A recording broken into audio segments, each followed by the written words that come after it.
Hello and most welcome to Heidegger 938. And it's quite a warm day here today at late April, 26th of April if I'm not misminding myself. I'm even losing a bit of my consciousness, this dizzying feeling when you stand up too quick. I'll gather it's the heat, but it's a quite nice spot here by the end of the bushes. I'm surrounded by very dense cut woodland. It's impenetrable. You cannot penetrate into it. So it's just the opposite from the Matrushka of our dear friend Diego Lucio Rappaport. But it looks enticing in a way. How to get in there? Well, I think you need a machete. Well, speaking about machete, let's get into Susie Frobel again. One of the ideas with this series is to deepening our understanding about fractality, and I can daily say that Susie Frobel is one of those people who were and is quite a pioneer. Already in 2011 she put together this masterpiece, Fractal Time, Why a Watched Kettle Never Boils, trying to see that time can only be one thing, but it has subjective and objective aspects, and that time in reality is the interactiveness between what we usually call ourselves and the outer world, or even easier defined as the interior contrast to the exterior. Do note that Dasein doesn't confine to these things. It's neither interior nor exterior. It has nothing to do with interior, exterior, self or no self. It is something only defined by the other terms in the Heideggerian neologistic dictionary, so to speak.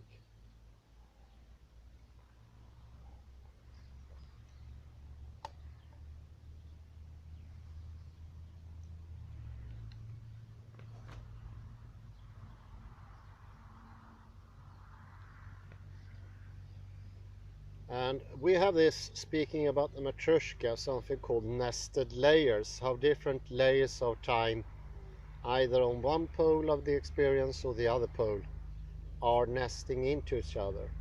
And this is a sure sign that fractality is at work, so to speak.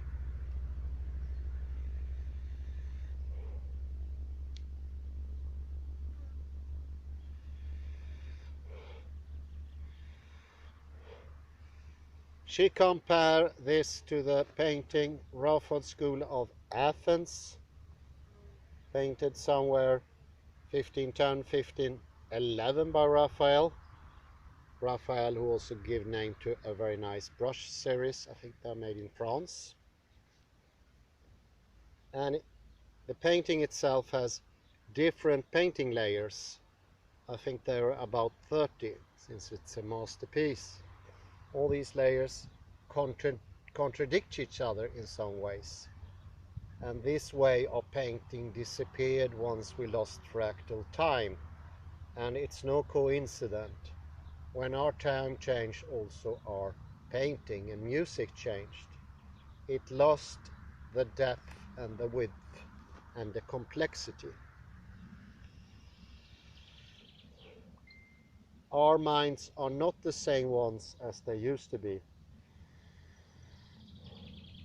It's absolutely incredibly naive to assume that a person in the 16th century saw painting the same way as we did. Their subjective are absolutely differently created, and therefore the exogenous world was also different. Compare that to the educational look that the history is always the same, something that Martin Heidegger hugely criticized. or rather destructed.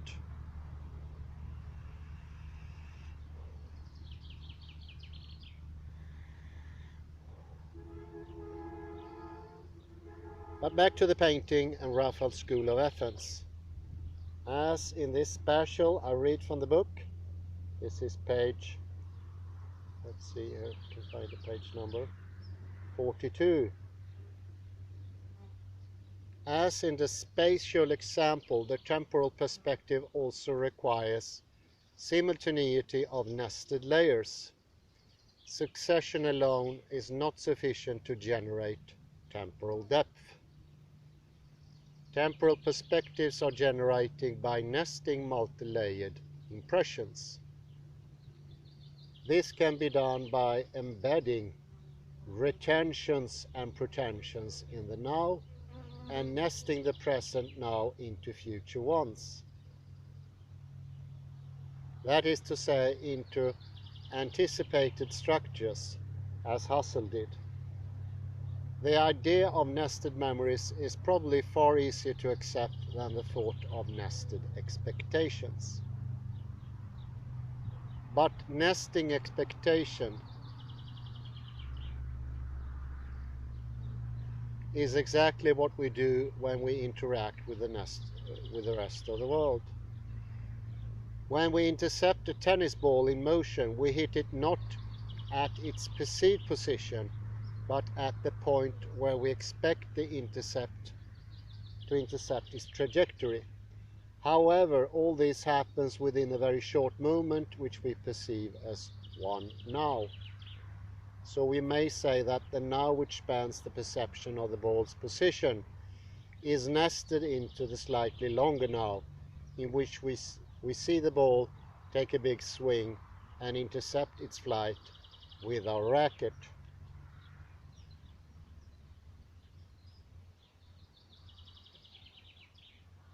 Such anticipatory behavior is the result of adaptation through training. If the ball comes through faster or slower, a novice takes longer than a professional to adapt to this intercepted movement. So just as tuning spatial perspective is an acquired skill, one which Kenge the young pygmy had not fully mastered, so temporal perspective also requires adaptation and continuous retuning through training. And I have to add to this that the absolute majorities of things that we do are projections. Very few things actually happens in an absolute past. We do things from an anticipatory perspective, the projections. And there is no coincidence that the most passive people, the ones not catching the ball or take a swing at the ball, are the ones who mostly perceive the now to be passive. It depends how much you actually are interwoven in reality, or reality of time as we speak of here. Building on extensive work of anticipatory system done by Rosen and Dubois, we should take a closer look at anticipation and compensation for time delays in the next chapter. For now, though, it shall suffice to think of anticipation as means of nesting the present now into not yet existing future ones.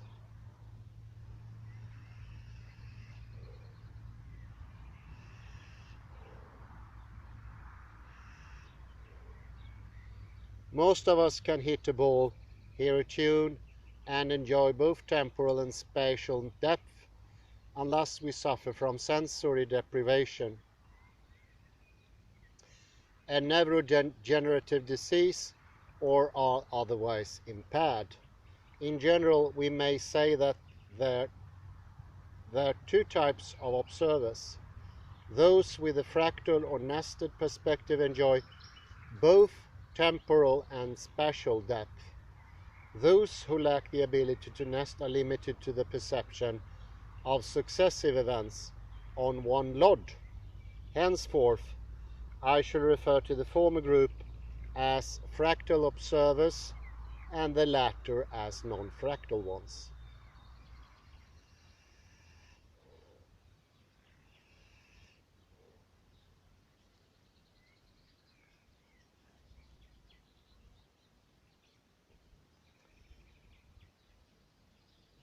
Non-fractal observers would not be able to hear a tune because they are not capable of producing nestings, a prerequisite for creating simultaneity. That is to say, delta T depth. Neither would they be able to correctly estimate the projected size of figures in a painting arranged in a central perspective.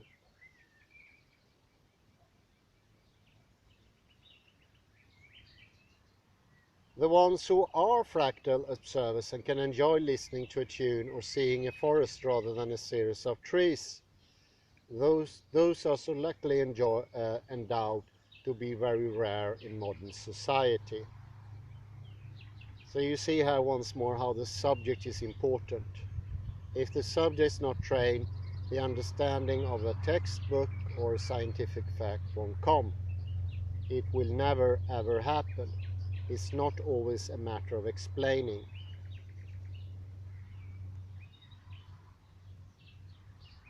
So far, we have dealt with compatible nested perspectives only. Raphael's central perspective was compatible in the sense that its spatially nested layers could be perceived simultaneously and interpreted completely and without contradiction. An example of an incompatible nested perspective is Holbein's painting The Ambassadors.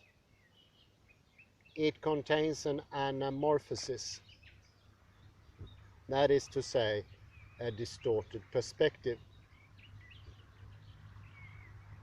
It contains which an observer can interpret fully only if it looks at it from two observer perspectives, the central perspective and another one which deviates significantly from the normal observer standpoint.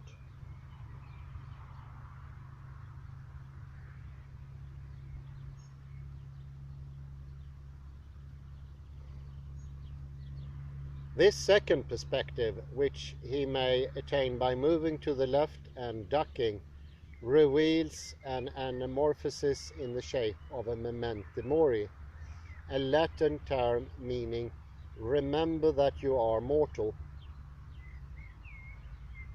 or remember you will die.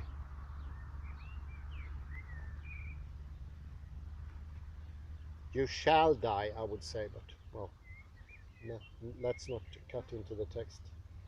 From the central perspective, the highly distorted skull which Holbein inserted into the painting cannot be made out as such. In Holbein's time, such play on perspectives which question the reality and truth of visual perception enjoyed great popularity. Well, I painted one of those paintings myself, and I'm an enthusiast for Holbein. I think he actually made this painting of the ambassadors in London. Once the observer had adapted to the fact that he is dealing with two incompatible nested perspectives, he can make out the skull even from a central perspective. The process of becoming aware of a distorted subset within the painting has modified the structure of his way of perceiving the world. It is very likely that the next time this observer is confronted with a similarly distorted subset, he will detect the incompatible perspectives.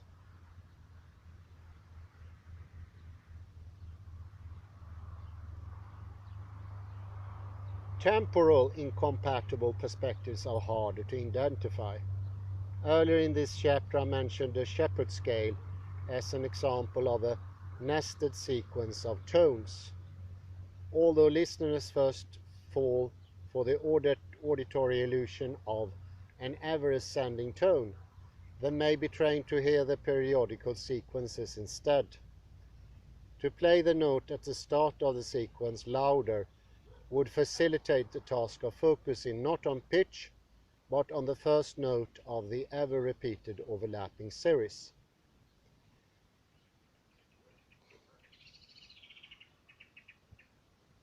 This way, we can train ourselves to choose which of two incompatible perspectives we want to hear, the periodic sequence or the auditory illusion. I would call that the introduction of choice.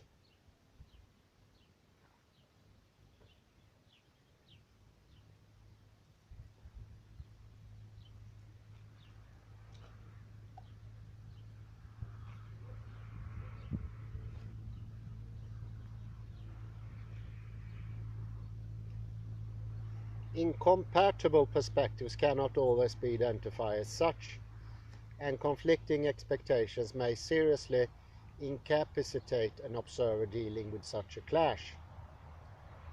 This may occur if he is stuck with a temporal perspective because he is not in a position to analyze his situation by determining the number of nestings his perspective holds. That is to say, if he cannot determine delta T depth.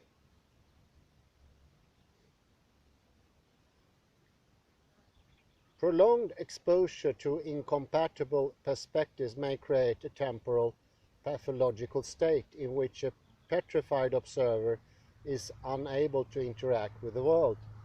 An example of such rigid perspective is a double bind relation. A double bind is a behavioral pattern in which one speaker sends out conflicting verbal and or non-verbal messages to another, who cannot respond because the conflicting message make him unable to.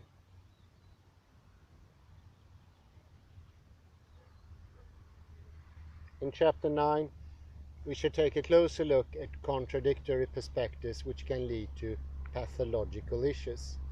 A double bind situation often leads to psychological problems later in life if they're not already established at the youth. And this is something that we have been aware of earlier on, but they are very, very cruel things to expose a child to, and I would say they become much more common. We live in a world with ambiguity, and a child is not adopted to handle ambiguity at an early age. This is something we learn by time, and parents who try to pretend to be patient when they're in fact very angry is a case of a double bind. This is extremely unhealthy for a child. It's much better to be either angry or patient, not the same thing, not the two things at the same time. And maybe the political correctness has led to that, but now we are experiencing the trauma of what this causes to the children. It is a perplexing reality.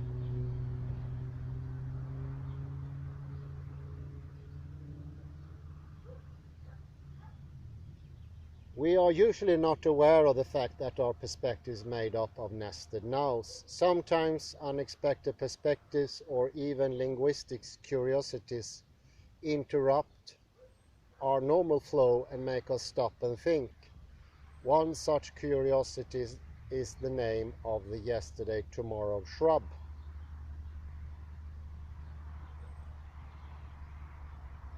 Within a few days, the color of its blossoms changes from deep violet blue to light blue and finally to white.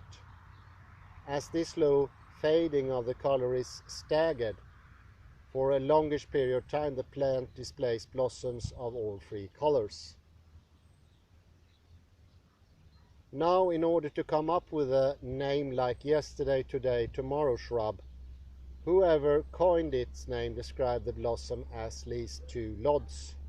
That is to say, the plant as a whole and its individual blossoms.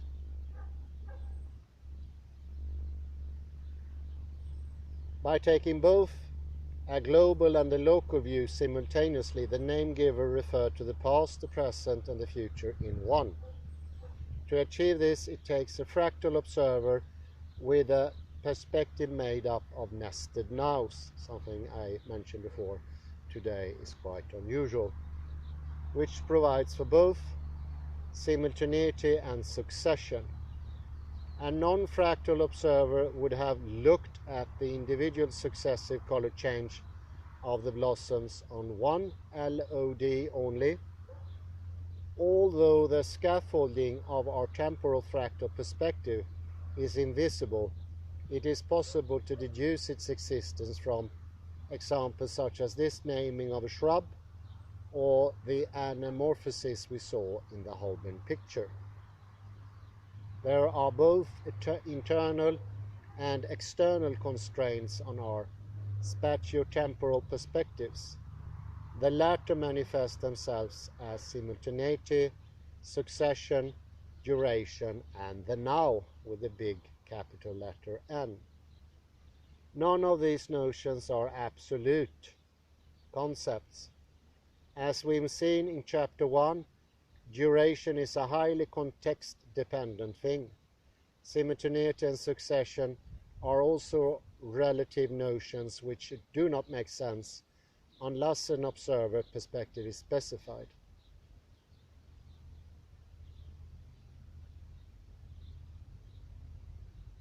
The truth value of statements about temporal succession, for instance like A happens before B or A is simultaneous with B, are also context dependent, something very important to remember, especially when we talk about sequencing and order, and some ideas we have here in the West that could be easily questioned, that there is a specific order to things. Order is always something we construct in a now, and it has to do with the openness we also do in the temporal order. That needs to be open, and it is always open, but sometimes we deprive ourselves of that openness.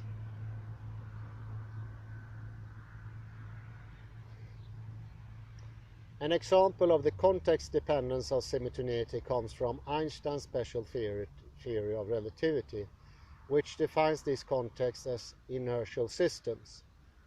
Inertial systems can be regarded as abstractions of concrete physical observers whose measurement instruments are at rest relative to each other and who are not subject to any forces. Two different inertial systems may be in relative constant motion. These restrictions are lifted in general relativity, which deals with accelerated systems and systems that are exposed to gravitational fields. However, in order to describe the relativistic concept of simultaneity, the special theory is sufficient.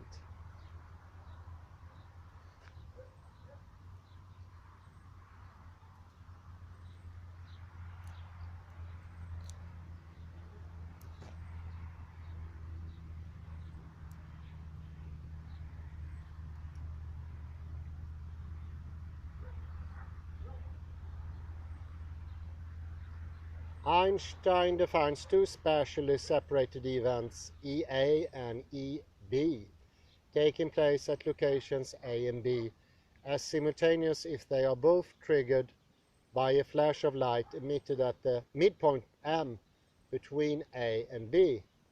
This definition of simultaneity is quite intuitive if respective observer is at rest relative to the locations A and B. A moving observer, however, sees things differently. For him, locations A and B are moving, and their distances to the location of the light emission are no longer identical at the times of the events EA and EB. Together with the assumed invariance of the speed of light, this leads to an asynchrony of EA and EB for the moving observer. Depending on the direction of the relative motion, the moving observer will perceive event EA before EB, or vice versa.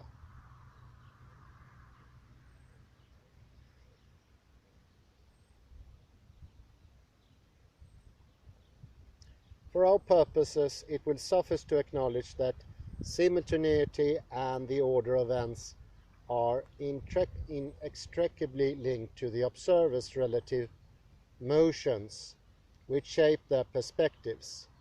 Einstein's introduction of the concept of observer frames meant there is no absolute simultaneity of two events if they are spatially separated. All we could talk about is simultaneity in a relativistic and therefore context-dependent interpretation. This is an important observation as it shifts, on the physical level of description, the multi-leveled simultaneous layers which make up the observer's perspective into the eye of the beholder.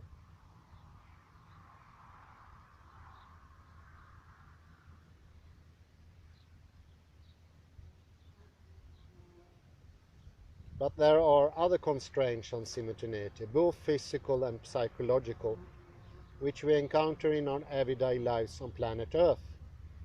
When we synchronize various sets of multi-layered events in our now, one constraint is an external one, which is linked to the fact that certain signals which reach us propagate at different speeds. If a thunderstorm is sufficiently far away from us, we first see the lightning and then hear the thunder, because light propagates faster than sound.